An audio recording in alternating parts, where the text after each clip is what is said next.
California dreaming about you. Hey, what is up everyone? My name is Richard. Welcome back to the crypto community. Today I'm going to be talking about some information from one of the top crypto investors out there. Before we get into it, don't forget to subscribe for more content like this. Okay, what am I talking about? Well, I was watching a live stream today. It was by the Stansberry Research Group. They do really good in-depth analysis of different things. And they had one of their people, Tama Richard Churchouse. He knows a lot about cryptocurrency. Like, he was invited to the Satoshi Roundtable, and that's, if anybody doesn't know, it's a really exclusive group for only the very top crypto investors. So I believe there's only like 150 people who were even invited this past year. Really up there.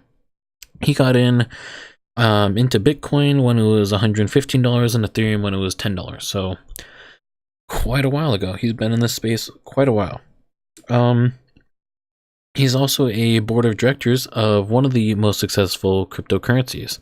So what kind of stuff was he trying to tell us? Well, he did a live stream today with the Stansberry Research Group, and it was really interesting. It was about an hour and a half, and I watched it, and I'm going to tell you guys what he was talking about. Well, I want to try and throw a image up on the screen right now, and they were showing an example of what happens with all these different major crashes and bubbles. And they were talking about this because a lot of people are saying how cryptocurrency is a bubble. So they were talking about this image that I'm going to try and throw up there, and they were trying to say, well, where are we? Because we just got out of this crash. So as you can see, there's going to be the bear trap and the despair area are the two big drops, and there's also the bull trap. But they're trying to say, well, where are we right now? Are we at the bear trap, the bull trap, or the despair? And some people are trying to say that we're way at the end. Bitcoin just crashed really hard, and it's coming back a little bit now, but they think that after that, it's going to crash into nothing. And he was talking about where he thinks it is, and it's actually really interesting. So as you can see on the top, it's talking about, it says smart money, institutional investors, and public. And he was talking about how with cryptocurrency, it's actually the other way around. So to explain that better, institutional investors are not really getting into cryptocurrency yet. They're too skeptical about it. There's all these regulations, or there's all these rules around it that they can't just jump into it. So he was talking about that and how the public is actually starting to get into it now. And then as it gets set up and verified, the institutional investors will then come up, and we'll see that really high uphill trend. So he personally believes that we are at the bear trap right now, and says that we have tons and tons of room for cryptocurrency to grow. And I know you might be thinking, well, I mean, how do we know that we're about to have crazy gains? Well, a good example that he said is how there's lots of places like JP Morgan that are starting to become very bullish this year. Like last year, they were super bearish about things. They were not too hyped about it. But now they're saying how the technology is groundbreaking. And that's really huge. It's really good to see that these institutional investors are starting to become interested. It really shows how it's flipped currently with the public, and then eventually it'll come into the institutional investors. They were talking about how ETFs, so Bitcoin ETFs and future Ethereum, Litecoin, maybe some other ETFs will get approved, and how, if you think back to when gold ETFs came around in 2003, there was tons and tons of money that was flooded in because suddenly it was super easy and convenient to be able to buy gold. Well, they think once these ETFs really pick up and get solidified, something similar will happen where we'll get tons and tons of money pumped into cryptocurrency.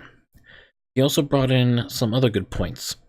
Let's see, jumping around a little bit, he was talking about how the recent dip, okay, nobody's able to deny it. We went from, let's see, 813 all the way down to 330 for the market cap. He was talking about how we had that huge drop in billions of dollars, and everybody was freaking out. They're like, oh, this is the end. Bitcoin dropped billions and billions of dollars. But as you might know, with the stock market, it had a little bit of a pullback from February 1st to February 9th, and they actually lost around around $6 trillion when that happened. So, I mean, while cryptocurrency might have gone down, it's still not really significant compared to a stock market crash. And it wasn't even a huge stock market crash either. It was a pullback. And that's what he said that this is. That's why he really feels like it is that bear trap part where we're kind of pulling back around 50% right now. And it's about to really take off and soar now that we're starting to really get people into this. He was also talking about how if you were to take all of the cryptocurrency market, the whole thing, the total market cap, and put it all together, it's still only like half of Apple. One company on the stock market. There's tons and tons of companies on the stock market that are really, really huge. And it's only a fraction of one. So it's not really that huge yet. It really has not hit its peak in comparison to stock market. Because he feels like when it hits its peak, we're going to be really up there. And with the potential of cryptocurrency, how it's this worldwide exchange where people can trade money worldwide. It's not just a stock market with all these different rules and regulations currently, and that's another thing that I'll hit on in just a second. But it's you can do transactions super easy. You could decide you want to buy Bitcoin, and you could have Bitcoin in probably 2 hours now that the transaction times are so large, but you can have Bitcoin in like 2 hours.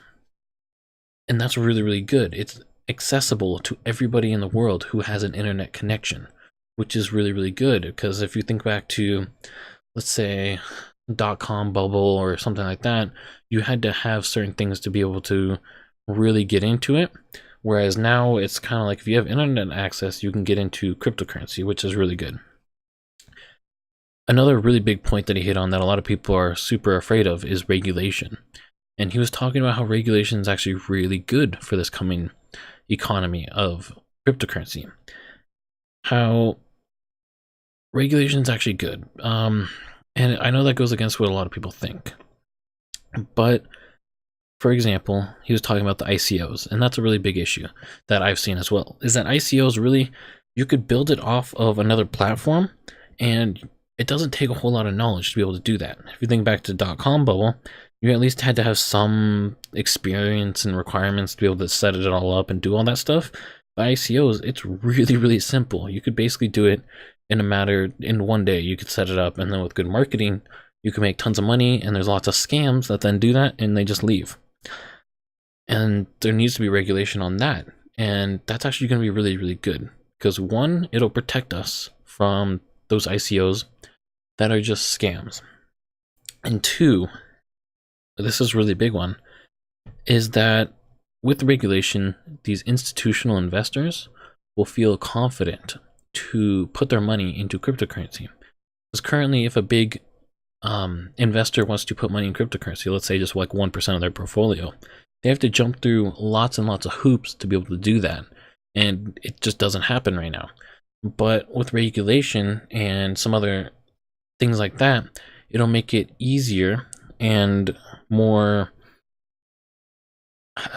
tempting, I guess you'd say, for these big investors to get into cryptocurrency, which will, like I said, really bump up the overall market cap significantly. Because individual investors, sure, we got money, but like we don't have billions of dollars for most of us to drop. And once you get these really, really big companies in, you'll see crazy amounts of money being flooded in. I mean, that market cap could eventually become the 24-hour volume. That would just be insane. And it's actually potentially possible. So regulation could really, really help that to become a reality. Another interesting point that he was hitting on is how there's a kind of a barrier currently to be able to get into cryptocurrency. I said it was super easy, but you have to know what you're doing. Some people, it's not so straightforward. And there's exchanges like Bittrex that are going to start to accept fiat currencies. And that's really good to know, because currently you have to go through specific ways to be able to actually get your fiat currency to become cryptocurrency. But if exchanges start accepting it, all these different exchanges, then you'll be able to get cryptocurrency easier.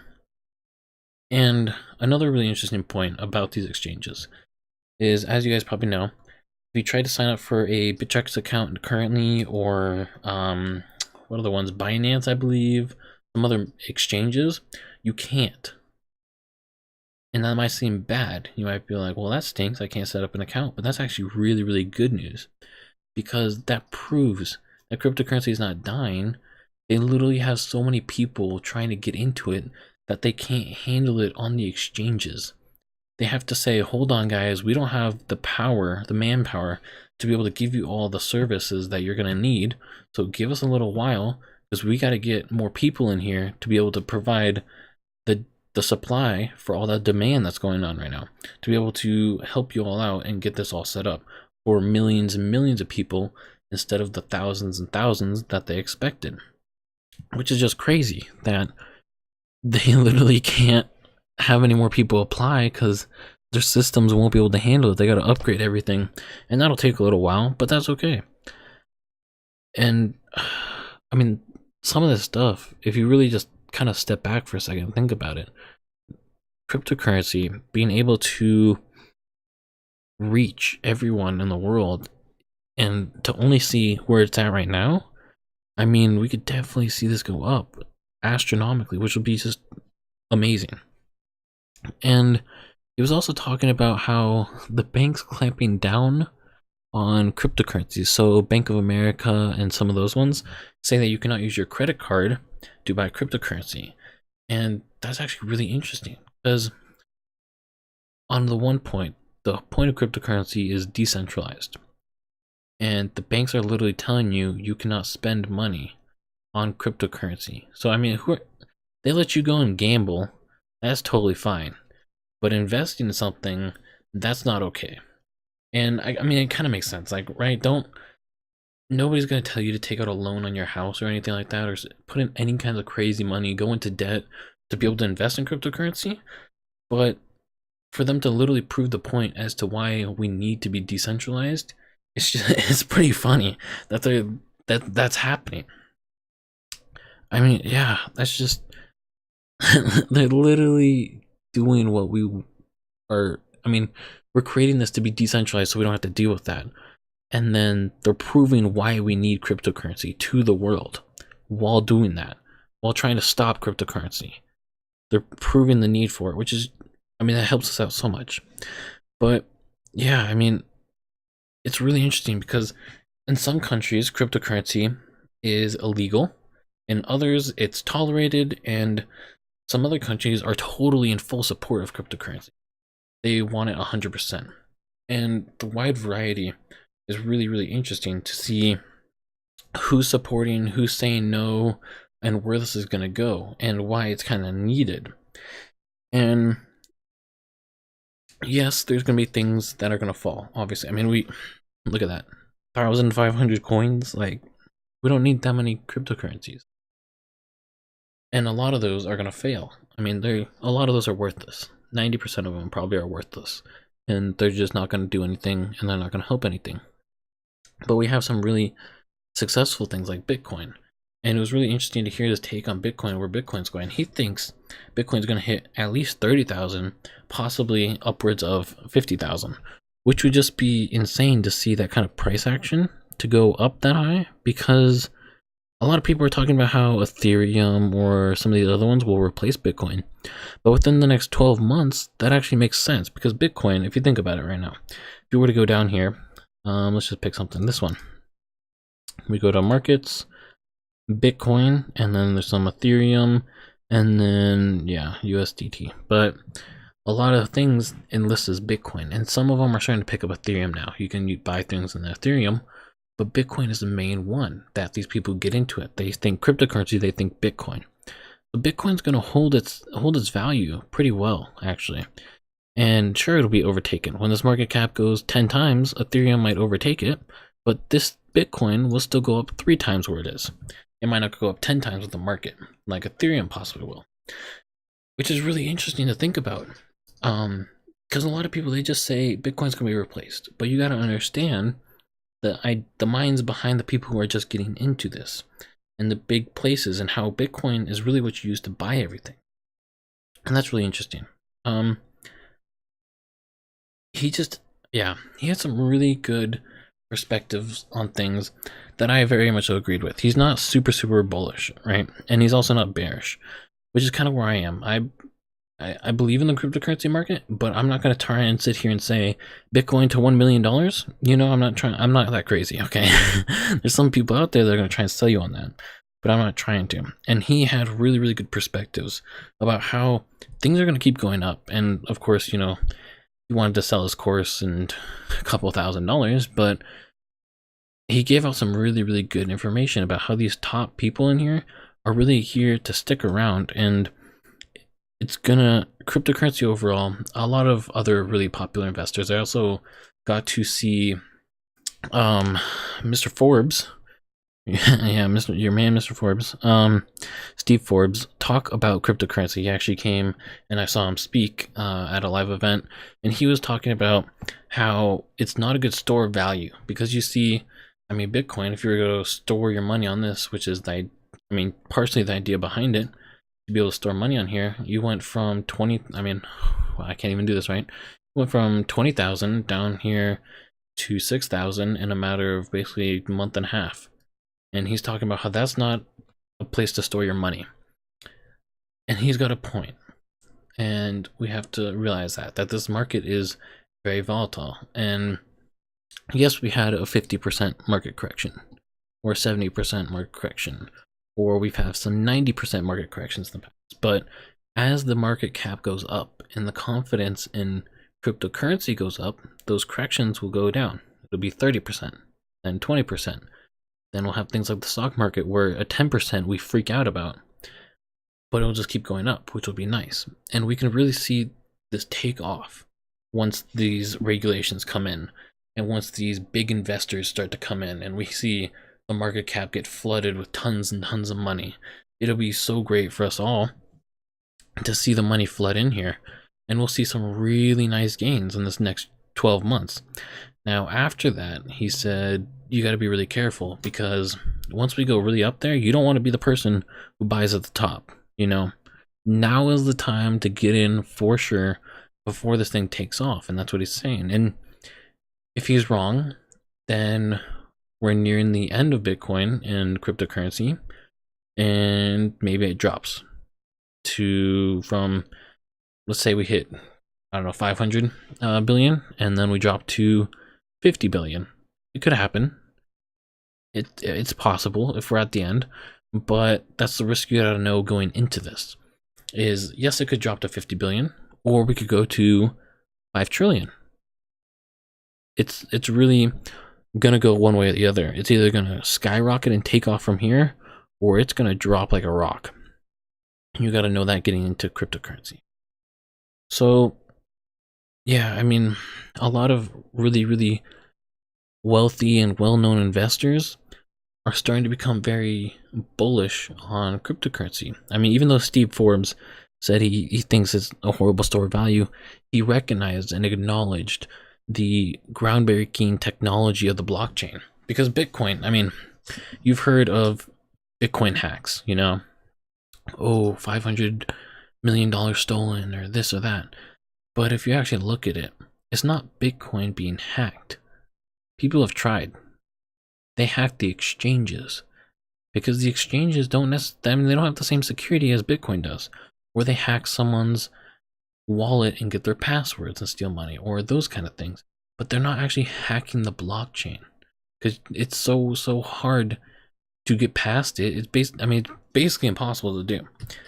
So that's really good. Once these exchanges, their security gets bumped up significantly, and we have maybe even some regulation on exchanges of who can set them up and who can hold the money for you. I mean, we'll see the hacks go down, the confidence in Bitcoin go up, and the big money start to flood in. And that's kind of what I believe, honestly. I think it's going to go up 10 times from where it is right now in this coming year. And so do a lot of big investors or big money players. Of course, they're not going to touch it because they're they realized, you know, you could get 10x or you could drop down and lose and be at 10% of your initial portfolio. But personally, yeah, I mean, I got money in cryptocurrency, obviously, and it's something I'm kind of bullish on, and a lot of big investors are too. And we got to look towards these really big players in the market and get their opinions and see what they're doing and see what they're thinking. So that's really it for today, guys. Hope you all enjoyed the video, and I will catch y'all in the next one.